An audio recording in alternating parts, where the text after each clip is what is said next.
Class में जो पढ़ रहे थे वो लर्निंग टॉपिक पढ़ रहे थे और लर्निंग टॉपिक में हमने अल्बर्ट बांडुरा को पढ़ा था। अभी जो हम नेक्स्ट पढ़ रहे हैं अधिगम के संज्ञानात्मक सिद्धांत में, वो सिद्धांत का नाम है क्षेत्रीय तद्रूप का सिद्धांत। क्या नाम है उसका? क्षेत्रीय तद्रूप का सिद्धांत। क्षेत्रीय अधिगम कौन सा पढ़ रहे हैं हमें? क्षेत्रीय अधिगम। क्षेत्रीय अधिगम की बात करें तो क्षेत्रीय अधिगम की बहुत सारे नाम देगा आपको, ठीक है ना। तो उन नामों में से लगभग ये जो ये कंसेप्ट समझा रहा हूँ, इसका आज तक डीपली अंदर से प्रश्न आया ही नहीं है, सिर्फ ऊपर से प्रश्न को उठाया गया और पूछा गया, ये इसका अन्य नाम पूछ लिया कि सिद्धांत के प्रतिपादक कौन है, नाम बदल बदल के देगा आपको, ठीक है। तो इस बात को आपको ध्यान रखना है कि ये जो सिद्धांत है ना, इसके मुख्य जितने भी नाम है सारे नामों को आपको याद करना है, क्योंकि प्रश्न जो आता है वो यहीं से आता है। तो पहला तो हो गया क्षेत्रीय अधिगम का सिद्धांत, ठीक है, ये तो मेन नाम है इसका। अब इसके अन्य नाम है वो देख लेते हैं क्या है। पहला अब देखो अन्य नाम, अब क्षेत्र को बोल देते हैं फील्ड। फील्ड को इंग्लिश में हिंदी में क्या कहते हैं? तद्रूप। क्या कहते हैं? तद्रूप। क्या कहेंगे? तद्रूप। ये बात आपको ध्यान रखनी है, हिंदी में क्या कहेंगे? तद्रूप। तो इसे बोल देंगे तद्रूप अधिगम का सिद्धांत, इसी का नाम है अधिगम सिद्धांत। तो फील्ड थ्योरी भी बोल सकता है वो, ये बात आपको ध्यान रखनी। और क्या बोल सकता है क्योंकि तो देखो तद्रूप को इंग्लिश की बात करें तो टोपोलॉजिकल थ्योरी भी बोलते हैं इसको, इंग्लिश में बात करें तो टोपोलॉजी, टोपोलॉजी थ्योरी। आजकल जो पैटर्न चल रहा है ना, इस प्रश्न का पैटर्न चल रहा है, वो आपको ये थ्योरी पूछ लेता है, इस थ्योरी के बारे में आपको ध्यान रखना है, ठीक है ना। फिर अगर बात करें क्षेत्रीय है, तद्रूप है, फील्ड है, ये पूछ लेगा प्राकृतिक दशा का सिद्धांत। प्राकृतिक दशा का सिद्धांत, दशा का सिद्धांत, ठीक है। फिर इसी सिद्धांत में very very important, first grade में ये प्रश्न पूछ लिया था, फर्स्ट ग्रेड में आया था, इस सिद्धांत का ये नाम पूछ लिया, ठीक है ना। तो ये थोड़ा सा आपको ध्यान रखना है, इसे बोलते हैं पर्यावरण अधिगम। फर्स्ट ग्रेड में पूछा गया प्रश्न है भाई, इसको अच्छी तरह से रट लेना चाहिए। अधिगम सिद्धांत, पर्यावरण है अधिगम सिद्धांत। तो ये बात इसके मुख्य मुख्य सिद्धांत हो गए। अब एक और नाम बच गया इसका, इसका बच गया जीवन, जीवन दशा का सिद्धांत या जीवन सिद्धांत का सिद्धांत है ये, जीवन सिद्धांत भी बोल सकते हो आप, ठीक है ना, जीवन सिद्धांत भी बोल सकते हो। ये इसके अन्य नाम हैं, आपको याद रखने। यहाँ से जितनी भी बार पेपर में प्रश्न आया कि किसी भी टेट का हो, किसी का भी हो, किसी भी स्टेट में आए, आज तक इसके नामों के बारे में ही पूछा गया। तो एक बार रिपीट कर लेते हैं। मेन नाम देखो क्षेत्रीय अधिगम का सिद्धांत, फिर मैं इसका प्रतिपादक भी आपको बताऊंगा, तद्रूप अधिगम सिद्धांत, टोपोलॉजिकल थ्योरी, किसे बोलते हैं? तद्रूप को टोपोलॉजिकल थ्योरी बोलते हैं, ठीक है। प्राकृतिक दशा का सिद्धांत, पर्यावरण अधिगम सिद्धांत और जीवन सिद्धांत। अब इसके प्रतिपादक कौन है ये आपको याद करना है। प्रतिपादक देखिए किताबें में अलग अलग लिखा है, जो आपको अच्छा लगे वो। कई जगह कर्ट लेविन लिखा है, ठीक है, तो कोई दिक्कत नहीं है, वो कर्ट लेविन याद कर दो। आपको इंग्लिश में लिखा है, हिंदी बार हिंदी में कन्वर्ट करेंगे तो ऐसी दिक्कतें आएंगी। कई जगह कुल्ट लेविन लिखा है, ठीक है, तो कहीं कोई दिक्कत नहीं है, दोनों एक ही आदमी है, ये बात आपको ध्यान रखनी है। कुल्ट लेविन याद कर ले। ये थे कहाँ के? ये जर्मन के थे। कहाँ के थे? ये जर्मनी के थे। और ध्यान रखना ये प्रश्न भी पूछ लिया गया है, गेस्टाल्टवादी। ये क्या थे? गेस्टाल्टवादी हैं ये, याद रखना है, वेरी वेरी इंपॉर्टेंट क्वेश्चन है, ये पूछा गया प्रश्न है जो मैं बता रहा हूँ आपको, गेस्टाल्टवादी है ये, मुख्यतः आपको याद रखना है। ये यहाँ से मुख्य मुख्य जितने प्रश्न आए हुए थे, ये प्रश्न मैंने आपको यहाँ बनाने का प्रयास किया, जितने भी प्रश्न आए आज तक, तो लगभग इसके नामों का पूछा है। ये भी पूछ लिया, जर्मन के थे तो गेस्टाल्टवादी थे, वर्टिमर, कोनरकोफ और कुल्ट लेविन, याद रखना है आपको, याद रह जाएगा ना। तो इनको अच्छी तरह से याद करना है, उतार लीजिए, उतार लिया उतार लिया होगा आपने, ठीक है। चल अब मैं आपको इसका सिद्धांत बताता हूँ। टोपोलॉजिकल, सबसे पहले एक शब्द आया, उसके बारे में बता देता हूँ कि ये चीज क्या है। टोपोलॉजी, ये एक शब्द आया है, अभी आपने सीखा था ऐसा, उसको मैंने बताया था, इसको टोपोलॉजी क्या है। तो ये चीज क्या है, ये टोपोलॉजिक चीज क्या है?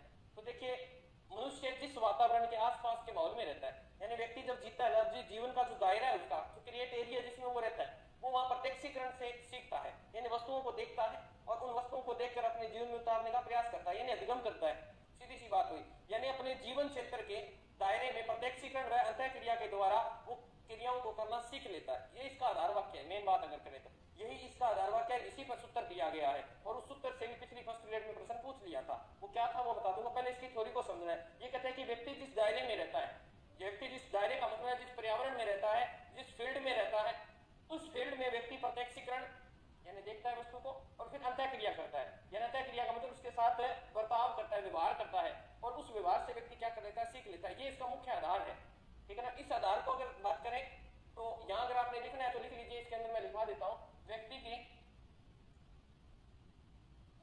जीवन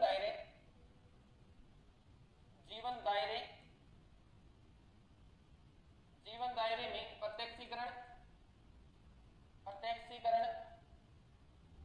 जीवन दायरे में प्रत्यक्षीकरण अंतः क्रिया, अंतः यानी मनुष्य जहां क्रिया करता है ना, वातावरण के साथ खेलता है, वो वातावरण में कार्य करता है यानी व्यवहार करता है, ठीक है ना। अंतः क्रिया के परिणाम स्वरूप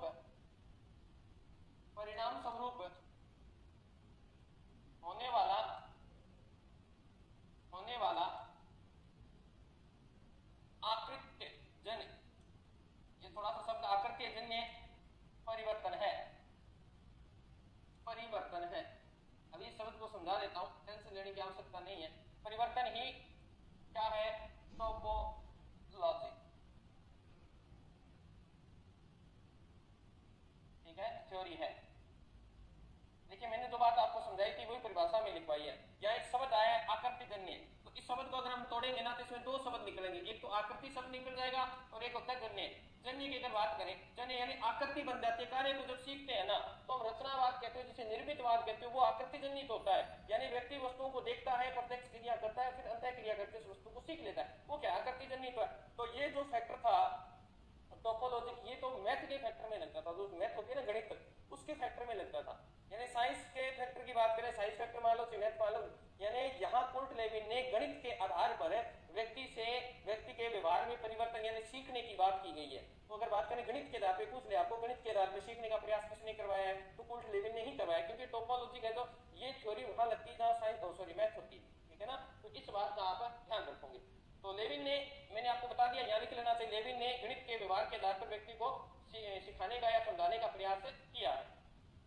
अब आपको ये चीज मैंने आपको बताई है और यहीं से पेपर में प्रश्न आ गया, व्यवहार। और व्यवहार क्या है? व्यवहार तो ध्यान रखना, व्यवहार व्यक्ति व वातावरण व्यक्ति व वातावरण की अंतः क्रिया है। अंतः क्रिया का मतलब मल्टीप्लाई है। तो ध्यान रखना, ये प्रश्न भी पेपर में पूछा गया था, परंतु जहां से प्रश्न पूछा गया था वो सूत्र अलग था बेटा, वो सूत्र अलग था। व्यवहार को क्या बोलते हैं? बिहेवियर, तो बी, ठीक है, बराबर एफ फील्ड, ठीक है ना, और पी से प्रश्न और फिर ई से इन्वायरमेंट। और पेपर में ये पूछा था पी किसको प्रदर्शित करता है, पी किसको प्रदर्शित करता है, ये कुर्ट लेविन ने सूत्र दिया था। पी का मतलब व्यवहार हो गया, एफ का मतलब फील्ड हो गया, फील्ड का मतलब जो हम पढ़ रहे हैं क्षेत्रीय तलरूप सिद्धांत, यानी व्यक्ति जिस क्षेत्र में रहता है। पी का मतलब था पर्सन और ई का मतलब इन्वायरमेंट। और फर्स्ट ग्रेड में जो प्रश्न पूछा गया, ये सूत्र देके पूछ लिया था कि पी किसको प्रदर्शित करता है, तो पी का मतलब पर्सन, पर्सन मींस क्या होता है? व्यक्ति। तो यहां से प्रश्न पूछ लिया था, तो इस बात को आप ध्यान रखेंगे कि ये सूत्र किसने दिया है, ये सूत्र देने वाले कौन है, तो ध्यान रखना कुर्ट लेविन है। ओके, उतार लिया होगा इसी में, आपसे आशा करता हूं। तो इसमें सीधा सा देखो कि व्यवहार कहां बनता है, व्यक्ति बनाता है किसके साथ? वातावरण में। और रहता कहां है व्यक्ति? आगे ये ब्रैकेट लगा देंगे और यहां मतलब जिस क्षेत्र में रहता है यानी फील्ड, यहां लिखना है तो लिख लेना एफ से फील्ड, पी से पर्सन, और ई से इन्वायरमेंट, वातावरण। तो ये चीजें आपको याद करनी है, इनका एक एक वर्ड याद करना है। ये व्यवहार को बोलते हैं ना, बिहेवियरिज्म होता है क्या? व्यवहार, ठीक है, बिहेवियर। एफ से फील्ड, पी से पर्सन, ई से इन्वायरमेंट। अच्छी तरह से याद करना है, पेपर में यहां से ही प्रश्न पूछता है। तो एक इसके अन्य नाम है, एक इसकी ये चीजें हैं, ठीक है। अब अगर बात करें कि कुर्ट लेविन ने 3 तत्व बताए थे किसके सीखने के, कुर्ट लेविन ने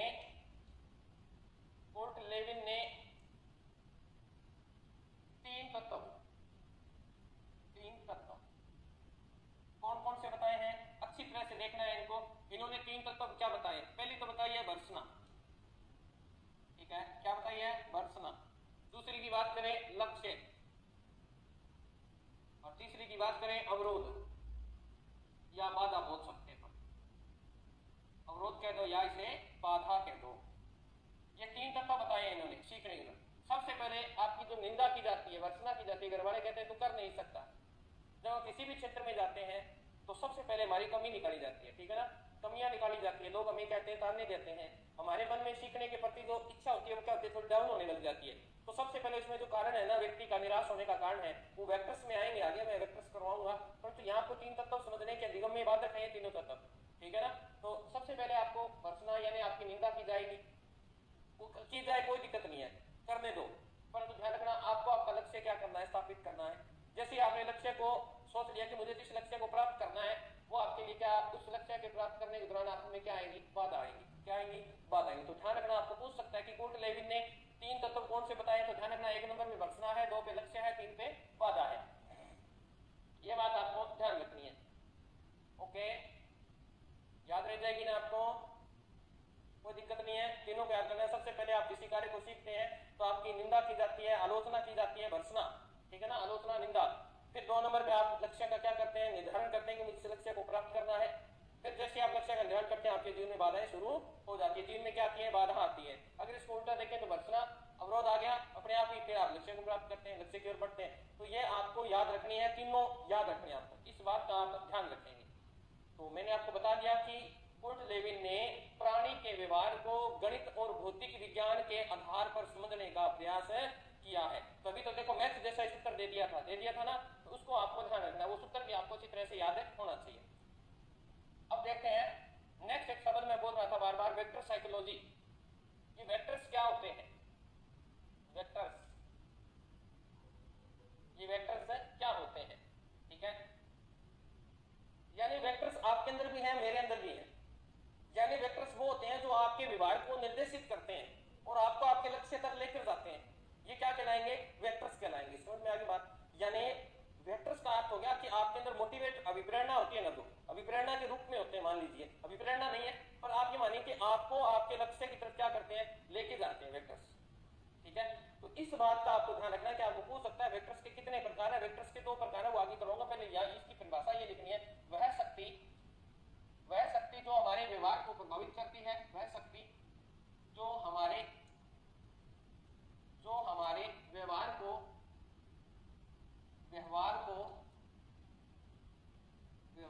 प्रभावित करती है, वह शक्ति जो हमारे व्यवहार को प्रभावित करती है तथा लक्ष्य की ओर निर्देशित करती है और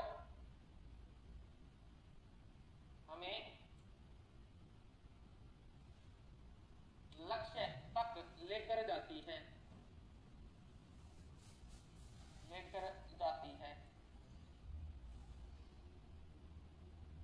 लक्ष्य तक लेकर जाती है। तो वेक्टर्स का अर्थ है आपके आंतरिक। अब देखिए वेक्टर्स के दो प्रकार हैं, वेक्टर्स के दो प्रकार हैं। कौन कौन से हैं, एक तो विकर्षण वेक्टर्स, ठीक है, वेक्टर्स। दूसरा विकर्षण है तो फिर दूसरा क्या हो जाएगा, आकर्षण हो जाएगा, आकर्षण वेक्टर्स। दोनों को समझा देते हैं, आपको अच्छी तरह से समझना है। वो सीधा पूछ सकता है कि वेक्टर साइकोलॉजी देन किसकी है, ध्यान रखना कुर्ट लेविन की है। अब देखिए आकर्षक, सबसे पहले अपन ये सीखेंगे जो पॉजिटिव चीज होती है ना, वो आकर्षक वेक्टर्स कह दो, जैसे हम सकारात्मक भी कह सकते हैं। सकारात्मक तो नाम देगा नहीं, क्योंकि ये देते तो आप तुरंत कर दोगे इसका उत्तर। तो आकर्षण वेक्टर्स जो होते हैं ना, वो आपको लक्ष्य की ओर लेकर जाएंगे, आपको लक्ष्य की ओर लेकर जाएंगे।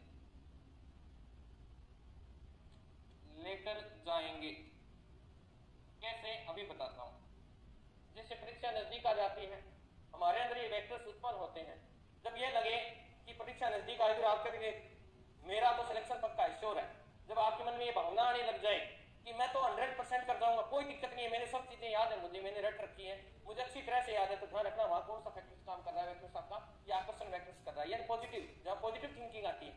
और जहां ये लगे कि हाय 1 महीना रह गया, मैं क्या करूंगा, मेरे पास तो समय नहीं है, मैंने तो किताबें नहीं पढ़ी, मेरा तो ये चैप्टर पढ़ा है और मेरा तो सिलेक्शन नहीं होगा, तो ध्यान रखना वहां कौन सा है, वहां नकारात्मकता आ रही है। नकारात्मकता आ रही है तो वो आपको आपके लक्ष्य से दूर लेके जा रही है, यथार्थ है, वहां कौन सा हो जाएगा, विकर्षण फैक्टर्स हो जाएगा, विकर्षण।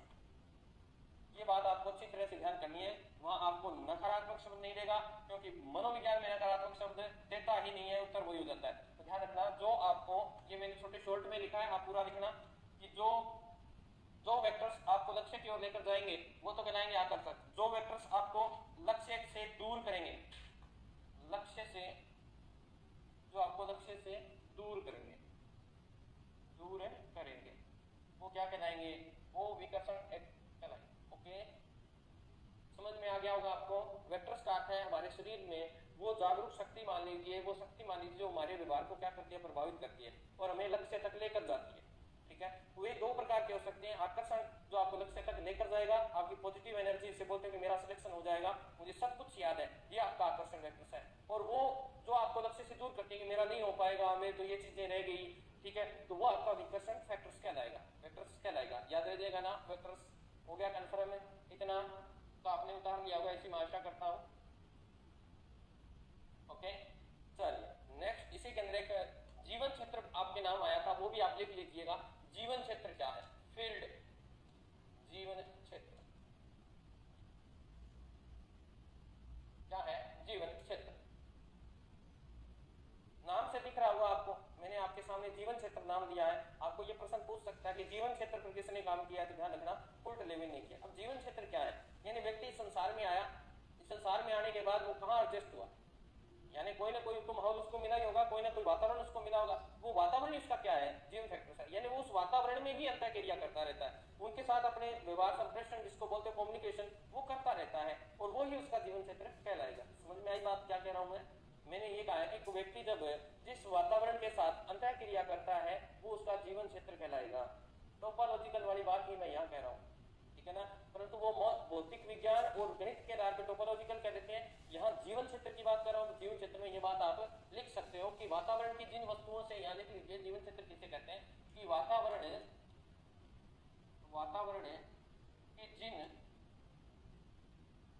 की जिन वस्तुओं से, वातावरण की जिन वस्तुओं के प्रति व्यक्ति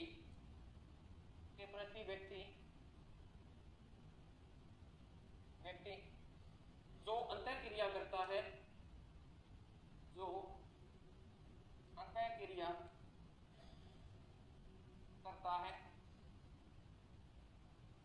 वह क्या कहलाएगा, उसका जीवन क्षेत्र कहलाएगा। ये बात आपको ध्यान रखनी है, जीत की तैयारी विश्वास के साथ, है ना। तो ये जीवन क्षेत्र वही है कि जहां आपने जन्म लिया और जन्म लेने के बाद जिस वातावरण में आप पल रहे हो, जो वातावरण आपने देख रहे हो, जो कल्चर, संस्कृति, जहाँ का वातावरण, ये सब चीजें आप देख रहे हो, उसी के अकॉर्डिंग आप चल रहे हो, वो आपका क्या कहलाएगा, जीवन क्षेत्र कहलाएगा। तो इस बात को आपने ध्यान रखना है कि जीवन क्षेत्र पर बात करने वाला सिर्फ एक ही व्यक्ति था, वो कौन था, कुर्ट लेविन। ठीक है, तो कुर्ट लेविन कहता है कि किसी भी व्यक्ति के बारे में जानने से पहले, लिखना चाहो तो लिख लीजिएगा, कुर्ट लेविन कहता है कि व्यक्ति के बारे में जानने से पहले उसको जानना होगा कि उसकी उस वातावरण में स्थिति क्या है। अगर आपने ये जान लिया तो तभी तो ये जीवन सिद्धांत कहलाया, तभी ये पर्यावरण सिद्धांत कहलाया, क्योंकि सारा काम किसका है, वातावरण का है। तो ये कुर्ट लेविन का कथन था कि किसी व्यक्ति के बारे में जानने से पहले उसके वातावरण के बारे में जान लिया जाए तो वो व्यक्ति को सिद्ध कर सकता है कि व्यक्ति किस प्रकार का व्यवहार करेगा। ये बात कुर्ट लेविन का कथन है, इसीलिए सिद्धांत को जीवन सिद्धांत और पर्यावरण सिद्धांत नाम दिया था। ओके, यहाँ तक आपका कंफर्म हो गया होगा। ये सिद्धांत है किसका, सिद्धांत में कोई प्रयोग वगैरह नहीं है, ये संज्ञानात्मक क्षेत्र में आता है। यहाँ से अपने स्टार्ट किया था तो मैं यहाँ लिखवाना भूल गया था, तो किस क्षेत्र में ऊपर हम लिख रहे हैं इसको बार बार, तो ये सिर्फ संज्ञानात्मक है, आदमी की बुद्धि पर डिपेंड है, ये मानसिक क्रिया पर डिपेंड है। तो कौन सा सिद्धांत है, ये संज्ञानात्मक सिद्धांत कहलाता है। दोबारा करवा देता हूँ, क्षेत्रीय अधिगम का सिद्धांत, अन्य नाम देखो तद्रूप अधिगम सिद्धांत। तद्रूप को टोपोलॉजिकल थ्योरी, जो मैथ, गणित और भौतिक विज्ञान में क्या करती है, सहायता करती है। फिर प्राकृतिक दशा का सिद्धांत, पर्यावरण अधिगम का सिद्धांत, जीवन सिद्धांत, ये इसके नाम है। इसके प्रतिपादक की बात करें तो दोनों एक ही व्यक्ति हैं। कई बार कर्ट लेविन देता है, कई बार कुर्ट लेविन देता है, तो आपको इसको याद करना है। ये कहाँ के थे, जर्मनी के थे, कौन थे, स्टार्टवादी थे, और ये संज्ञानात्मक अधिगम सिद्धांत के अंतर्गत आता है। ओके, पहला हमने ये पढ़ा। दूसरे में मैंने बताया टोपोलॉजिकल किसे कहते हैं, व्यक्ति के जीवन दायरे में जहाँ व्यक्ति रहता है वो प्रत्यक्षीकरण करता है, इन वस्तुओं को देखता है। प्रत्यक्षीकरण का मतलब ऑब्जर्व करता है, देखता है, ठीक है।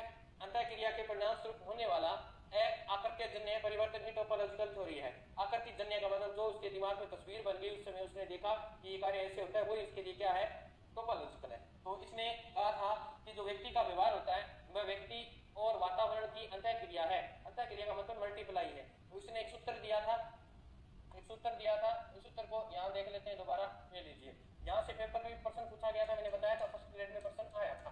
तो देखिए ये बी का मतलब बिहेवियर बराबर एफ का मतलब फील्ड, ठीक है, फिर कोष्टक छोटा, फिर पी का मतलब पर्सन, फिर मल्टीप्लाई, फिर ई का मतलब इन्वायरमेंट।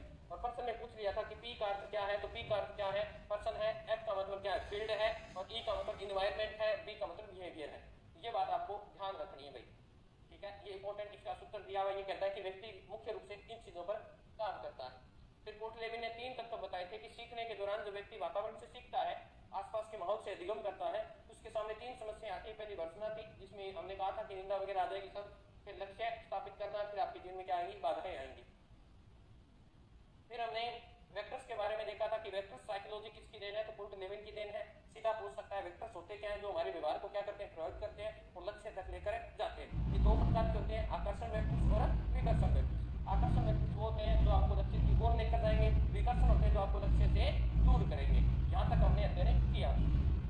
नेक्स्ट देखो, जीवन क्षेत्र बताया हमने आपको कि जीवन क्षेत्र क्या होता है। जीवन क्षेत्र की बात की कोटलेविन ने, जीवन क्षेत्र होता है जिस वातावरण में व्यक्ति रहता है और उस वातावरण के साथ वो क्या करता रहता है, अंतःक्रिया करता है। ये आपका क्या है, जीवन क्षेत्र है बेटा। हो गया कंप्लीट, हो गया ना। चलिए, यहाँ तक किसी को दिक्कत नहीं होनी चाहिए, इतना आराम से आपको ये करवा दिया है, तो ये बात आपको ध्यान रखनी है। तो यहाँ इंपोर्टेंट लगा के लिखना चाहो तो लिख लीजिएगा, मैं लिखवा देता हूँ। देखो, कोटलेविन ने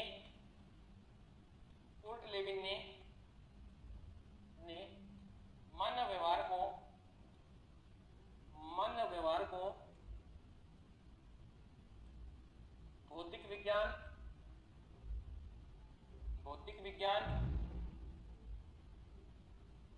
व गणित के आधार पर,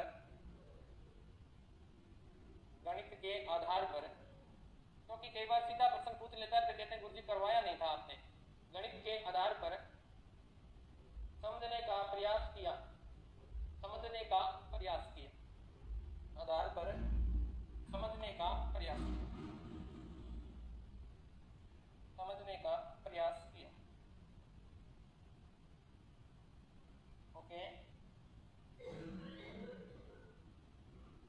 ये अगर बात करें तो ये तो टोपोलॉजिकल हो गया, फिर है ये टोपोलॉजिकल थ्योरी हो गई। जो मैंने ऊपर लिखवा के आया था वो सेम की सेम डेफिनेशन है, तो इसको थोड़ा सा ध्यान रखना है। आपको मैथ और भौतिक विज्ञान के बारे में पूछे तो इसका उत्तर यही करना है। अभी शिक्षा में किस प्रकार महत्वपूर्ण है तो वो देख लेते हैं। इसमें शिक्षा के उद्देश्य क्या है, शैक्षिक उद्देश्य देख लेते हैं। आपको लिखने हैं शैक्षिक उद्देश्य, बालक के शैक्षिक उद्देश्य क्या रहते हैं। ओके, तो शैक्षिक उद्देश्य में सबसे पहले अगर देखें तो नंबर 1 लगाना है, बालकों के मानसिक तनाव को दूर करता है। बालकों के मानसिक तनाव को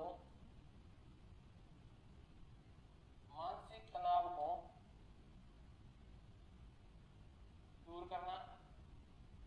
क्योंकि हम कैलकुलेट यानी मैथ के हिसाब से अगर बात करें तो जीवन क्षेत्र के हिसाब से ज्ञान दिया जाए ना, जीवन क्षेत्र के हिसाब से अगर उसे ज्ञान दिया जाएगा, यानी मैथ के हिसाब से कितने अंक आ रहे हैं, तो उसका तो मानसिक तनाव क्या हो जाएगा, दूर हो जाएगा, ठीक है ना। तो सबसे पहले तो ये बात ध्यान रखनी है कि मानसिक जो तनाव है उसको दूर करता है, ठीक है। जैसे आप मान लीजिए, एक उदाहरण देता हूँ आपको, और बालक है, हमने टेस्ट किया, बालक के 10 में से 4 नंबर आ गए। अब आप उसे कह दोगे तुम पढ़ ही नहीं सकता, नहीं, उसे आप पॉजिटिव एनर्जी दीजिए, विब्रेट कीजिए उसको, ठीक है। अंकों के आधार पर अगर हम किसी के व्यवहार को निश्चित कर रहे हैं तो वो वातावरण का प्रभाव हो सकता है, उसका वातावरण कैसा है परिवार का वो देखना पड़ेगा। अगर वातावरण पढ़ाई वाला है तो ध्यान रखना कि वातावरण से ये जो सिद्धांत है इससे बालक की मानसिक तनाव जो होता है वो क्या होता है, दूर हो जाता है, ठीक है ना। तो 2 नंबर की बात करूं, ये कार्य है आरंभ करते समय, सॉरी आरंभ नहीं प्रारंभ, दोनों शब्द अलग अलग हैं। कार्य प्रारंभ करने से पूर्व बालक को क्या कर रहे हैं, मोटिवेट कर देना। करने से पूर्व बालकों को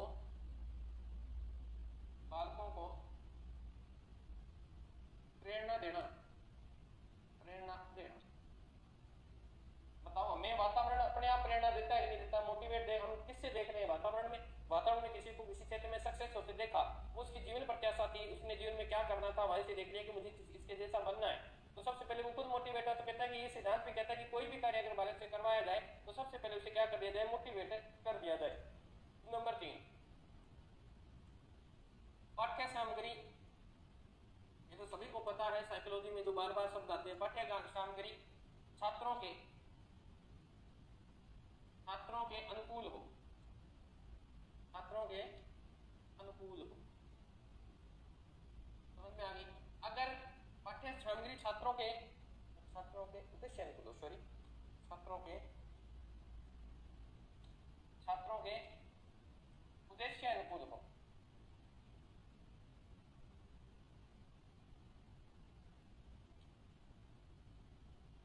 जो भी चीज आप पढ़ा रहे हैं बालक को, आपको दिखता नहीं करो, यानी जो भी चीज अध्यापक बच्चे को करवा रहा है वो सामग्री, वो बालक क्या चाहता है जीवन क्षेत्र में, अपने जीवन क्षेत्र में किस ओर जाना चाहता है, उसकी दिशा क्या है। अगर उसके अनुकूल है तो बालक उस चीज को क्या करेगा, जल्दी सीखेगा। अगर वो पाठ्य सामग्री उसके अनुकूल नहीं है तो फिर उस पाठ्य सामग्री को पढ़ाने की उचित नहीं, क्योंकि बालक उसमें रुचि नहीं लेगा। जैसे अगर बालक बात करें, बालक साइंस फैक्टर में जाना चाहता है और आप उसे हिंदी की देख लेना, हिंदी का जो क्षेत्र होता है, हिंदी की किताबें अनिवार्य हिंदी किताब लगती है, तो उसको वो ज्यादा वैल्यू नहीं देते, क्योंकि उनका फैक्टर नहीं है। उनका वो फैक्टर कौन सा है, वो फैक्टर अलग है। उनका साइंस क्षेत्र में जाना, उन्हें हिंदी काम ही नहीं आएगी, तो वो वहां पर हिंदी को बड़ा देख लेना। साइंस वाले बच्चों के हिंदी में बहुत कम आते हैं, केमिस्ट्री बायो में 200 नंबर आ जाते हैं, तो उनका जीवन क्षेत्र जो है ना वो बड़ा महत्वपूर्ण भूमिका निभाते हैं कि उनका पाठ्यक्रम कैसा हो, उनके उद्देश्य के अनुकूल होना चाहिए। नंबर 4, समस्या का ज्ञान होने पर है, समस्या का ज्ञान होने पर बच्चों को क्या करें, मोटिवेट कर दो, बच्चों को प्रेरणा देना। जैसे आपको पता चल गया कि एक बालक है, वो आप उसे वर्क दे रहे हैं, यदि वो करके नहीं ला पा रहा है, उसे याद नहीं हो रहा है, अब आप उसे डिमोटिवेट मत करें, ये कह रहे तू तो कर ही नहीं सकता, नहीं बेटा तेरे से इतना नहीं होता तो इतना करना। यानी जब समस्या का ज्ञान आपको हो गया, आपने उसके फैक्टर्स को पहचान लिया कि ये किस फैक्टर्स का बालक है और वो किस फैक्टर्स, यानी वो पढ़ाई से दूर हो रहा है या नजदीक आ रहा है। मैं दो शब्द बोल रहा हूँ, फैक्टर और वैक्टर्स, दोनों अलग अलग है। फैक्टर का आता है उसकी रुचि कैसी है, और वेक्टर्स क्या है कि उस रुचि के अकॉर्डिंग वो कार्य कर रहा है कि नहीं। अगर वो जिस क्षेत्र में जाना चाहता है उससे दूर हो रहा है तो फिर वहां तो रिकर्शन फैक्टर्स काम कर रहा है। तो ये कह रहा है कि जिससे समस्या का ज्ञान हो जाए, आपको पता चल जाए कि बालक पढ़ाई से दूर हो रहा है, तो उसको आप जानिए, उसे मोटिवेट कीजिए, यानी आपको क्या देनी है, प्रेरणा देनी है। ये बात किसने कही है, कोल्ट-लेविन की एक सिद्धांत से हमें पता चलता है। फिर अगर बात करें शिक्षक के लिए भी सिद्धांत जरूरी है। शिक्षक है अधिगम का वातावरण उत्पन्न करने में क्या करेगा, तो ध्यान रखना सहायता करता है ये सिद्धांत।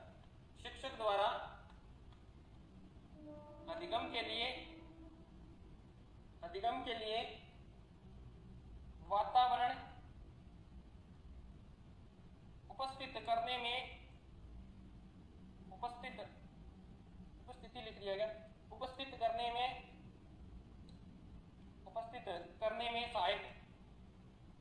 में सहायक।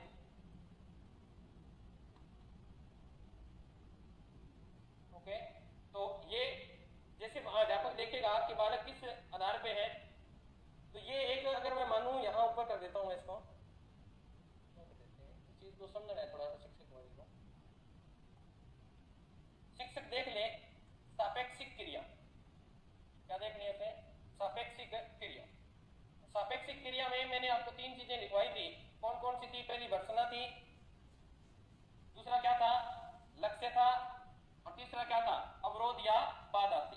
3 चीजें थी सापेक्षिक क्रिया में। तो यानी अध्यापक पहले देख ले कि बालक इस क्षेत्र से आया है, उस क्षेत्र में जो किस चीज की बहुलता है। अगर बालक इस चीज को देख लेगा ना, वातावरण को देख लेगा कि बालक किस वातावरण से निकल के आया है, वहां किस चीज को ज्यादा तवज्जो दी जाती है, किस चीज की ज्यादा वैल्यू है, तो अध्यापक के लिए जो अधिगम करवाएगा ना वो उसके लिए इजी हो जाएगा। तो यहाँ छठा लिखना चाहो तो लिख सकते हो आप, ऐसे तो कोई जरूरी नहीं, इसी में है। शिक्षक सापेक्षिक क्रियाओं के द्वारा ये चेक कर ले कि बच्चे का वातावरण कैसा है, बच्चे के आसपास का जो वातावरण है वो कैसा है, बच्चे इसके सापेक्ष व्यवहार यानी जो उसने देखा है, अध्यापक उसमें परिवर्तन करके उनमें सुधारने का प्रयास करे। तो ये है आपकी कौन सी, तद्रूप सिद्धांत, क्षेत्रीय सिद्धांत, ठीक है ना। ये कौन सा सिद्धांत था आपका, तद्रूप सिद्धांत कह सकते हो इसे।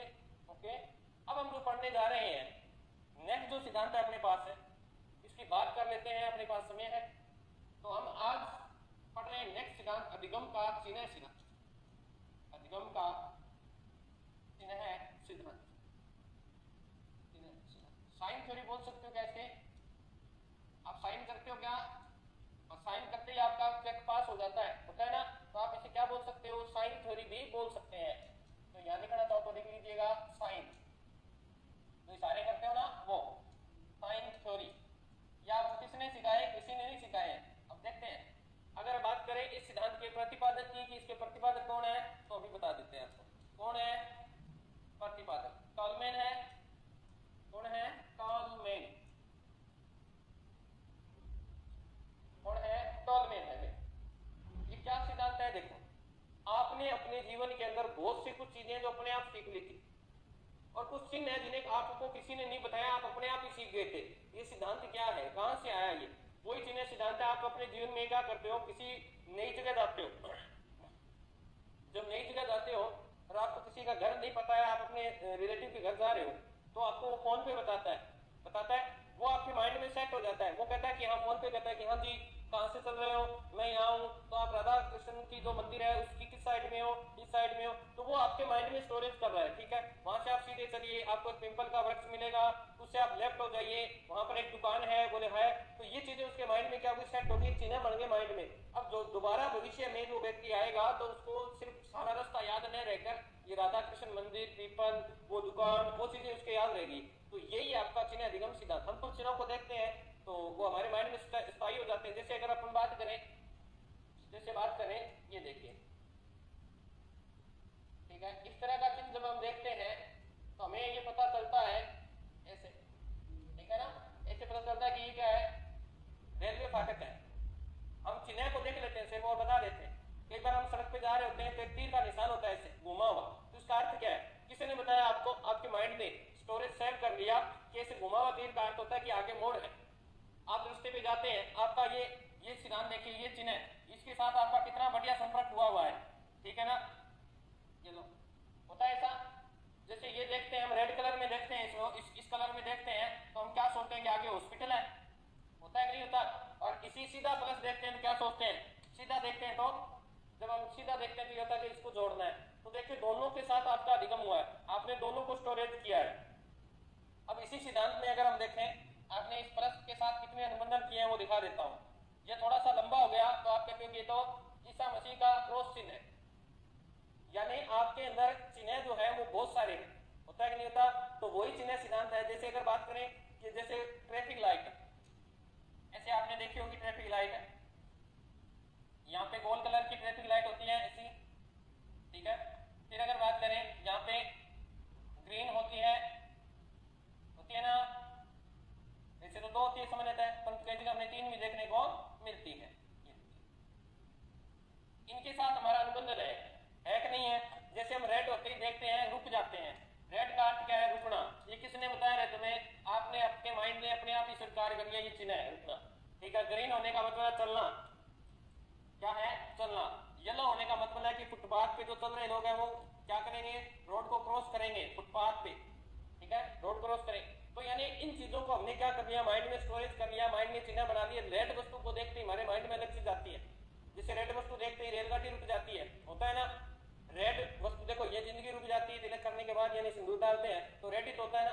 ध्यान रखना, रेड का हमारे साथ संबंध हो जाता है और रेड को हम खतरनाक ही मानते हैं कि रंग जो रेड, ये हमारे माइंड में स्टोरेज कर लिया। जैसे आपने बहुत सारी चीजें देखी होंगी कि जो ये ग्वाले होते हैं, भेड़ बकरियां जो चराते हैं, वो एक सीटी बजाते हैं, सिर्फ एक सीटी, और सीटी बजाते हैं, अलग ही प्रकार की सीटी होती है उनकी, अलग प्रकार की विशल सी होती है, हाथ से बजाते हैं मुंह से, तो वो सारी भेड़ें एक तरफ हो जाती हैं। यानी भेड़ों का उस सीटी के साथ क्या हो चुका है, अनुबंधन हो चुका है अगर माने तो। यानी भूखी भेड़ बकरियां जब अपने मालिक की आवाज को सुनती हैं, विशेष प्रकार की आवाज को सुनती है, तो वो क्या करते हैं, चुप हो जाते हैं। ये उनका अधिगम हो गया। अब देख लेना कितनी भेड़ बकरियां उनमें से अलग अलग निकालनी, वो एक सीटी से बजाते हैं, उनका संकेत क्या, अगर नहीं निकालते तो उनको दंड मिलता है। और फिर दूसरी बार जब उनका संपर्क होता है तो वो एक सीटी की आवाज पे सारी भेड़ें अलग हो जाती हैं और दूसरी की अलग हो जाती है। हमने देखा होगा भेड़ों पे अलग अलग कलर का रंग लगा होता है, तो इसी वजह से होता है कि हमारी भेड़ें मिक्स न हो जाए, तो एक सिटी के साथ अनुबंधन कर लेते हैं वो, ठीक है ना, और एक तरफ हो जाती है। वो चिन्ह सिद्धांत ही है, वो संज्ञानात्मक उनके माइंड में है कि ये जब आवाज आएगी तो हमें क्या होना है, एक तरफ होना है। जैसे अपन गाँव की बात करें तो गाँव में हमने बहुत सारे अधिगम किए हैं, हमने बहुत सिद्धांतों के साथ अपना अनुबंधन कर रखा है। जैसे अगर बात करें कुत्ते को बुलाना होता है तो कैसे बुलाते हो, ऐसे कुत्ते का डॉगी इधर नहीं आएगा वो, है ना, तो एक स्पेशल विशेष प्रकार की आवाज ऐसे करते हो तो आ जाता है। एक गाय के साथ हमारा अनुबंधन हो चुका है, गाय को बुलाते हैं, इस तरह बुला के देख लेना, नहीं आएगा कुत्ता ही आएगा। गाय के साथ जो हम हियो करते हैं तो आ जाती है। तो ये सब चीजें क्या है, जैसे किसी पशु को, बैल है या ऊंट है, उनको हमें चलाना होता है तो हमें किट किट की आवाज करनी पड़ती है ना। तो ये सारे क्या है, चिन्ह अधिगम है। इसका अर्थ है कि चलिए हट जाइए, हटने का अर्थ है तेज तेज चलिए। तो ये सारे अधिगम क्या है, चिन्ह सिद्धांत के अंतर्गत आते हैं। समझ में आया होगा आपको, इस सिद्धांत की बात मैंने की है। इतनी बातें मैंने आपको सिर्फ समझाई है कि ऐसे चिन्ह हमारे माइंड में बन जाते हैं। आप सदियों बाद में चले जाना, मैंने जो सिद्धांत दिया था आपको, बताया था कि पीपल का वृक्ष, ठीक है ना, राधा कृष्ण मंदिर, तो ये जैसे आप जितना कितने साल बाद चले जाना आपको थोड़ा थोड़ा याद रहेगा। और कई बार तो हम ऐसा करते हैं, किसी अनजान घर पे या अनजान दोस्त के कमरे पे जाते हैं ना, तो रास्ते में कुछ चिन्ह बनाते जाते हैं, हाथ से नहीं, माइंड में, कि यहाँ से अच्छा इस कोने पे दुकान है, इधर मुड़ गए। तो यानी वहां आप कौन से सिद्धांत का यूज कर रहे हो, वहां आप चिन्ह अधिगम सिद्धांत का यूज कर रहे हो। किसकी देन है ये, टोलमैन की देन है। और आप देख लेना, कभी भी जिंदगी में यूज करके देखना, आपको वो एक बार चले गए, बाद में से आप 2 साल बाद में जाओगे तो भी आपको वो चीज याद रहती है, क्योंकि माइंड में, बुद्धि में उस चीज का स्टोरेज होगी चिन्ह के रूप में। तो ये है आपका चिन्ह अधिगम सिद्धांत, जिसको मैंने समझाने का प्रयास किया है लोकल लैंग्वेज में। अब आपको शब्दों के माध्यम से आपके द्वारा लिखवा दिया जाएगा। तो ये चीजें आपको थोड़ा सा ध्यान देने वाली है, इनको याद करना है बेटा। याद किस प्रकार होगी, तो या तो रटना पड़ता है, रटना अच्छी तरह से लगाना पड़ेगा आपको, ठीक है। तो 2 मिनट देखते हैं। तो लिखवाने का तो समय बच्चा नहीं है, तो इस चीज को हम कल लिखेंगे, ठीक है। इस सिद्धांत को हम नए सिरे से स्टार्ट कर देंगे, आपको समझा दिया है, लिखवाएंगे कल इसको। तो तब तक स्वस्थ रहें, मस्त रहें और अपनी तैयारी को लगातार बनाए रखें। अगर कोई दिक्कत आती है तो कमेंट बॉक्स में जरूर कमेंट कीजिए वीडियो देखते समय। अभी तो आ नहीं है, सोमवार से आपकी प्रॉब्लम सॉल्व हो जाएगी। तो जय राजस्थान, जय भारत।